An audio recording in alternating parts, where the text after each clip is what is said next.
Welcome to day 2 of my Christmas countdown, kind of day 3 because I had started with a teaser post, but if you didn't believe me that I would keep showing up every day, I don't believe you. I don't blame you because I'm not all that consistent a poster.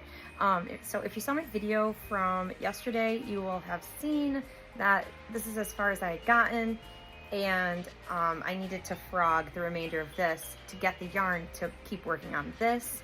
I very much like it with the 9mm. It's much more drapier. I probably could have gone bigger, but if you read my post, you know that I start off with smaller hooks and work my way up, so I can only go so far away from where I start. And this time I started with the 6 instead of a 4 or 4.5.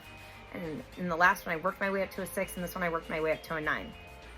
That's so that it will stay even, otherwise the piece will just kind of shrink because it's slip stitch back loop only, and my pieces tend to like get shrunk in the middle sort of, so I wanted to avoid that. So anyways, I started working on frogging this, and it is painfully tedious to frog. I went to my church group thinking, oh, I'll just sit there, and after about an hour in, one of the guys there said, what are you doing? And so I told them the whole story and how I'm trying to salvage like $17 worth of yarn. And at one point I got up and went to the bathroom, and when I came back there, my yarn, this was gone.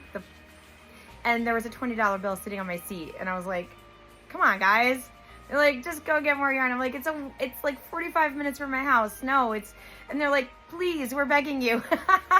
So anyways, today is gonna be spent finishing frogging this. I figured out a shortcut by using like fingernail clippers to cut the tiny little fibers that are actually what's catching it up. And then I'll get a few more, and so that's actually been really helpful.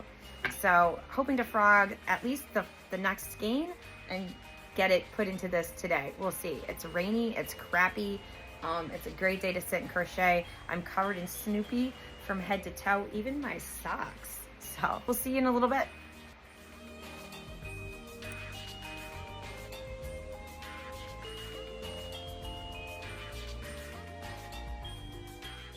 All right, so it's a few hours later, and I have been able to salvage 2 more skeins from the super dense scarf.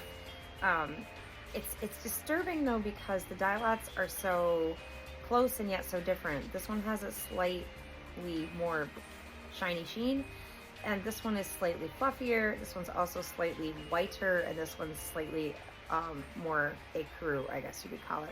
So that being said, my husband just texted me, and he happens to be working up in the town 45 minutes away that has a Hobby Lobby, that he might be able to go find me some replacement yarn. And yes,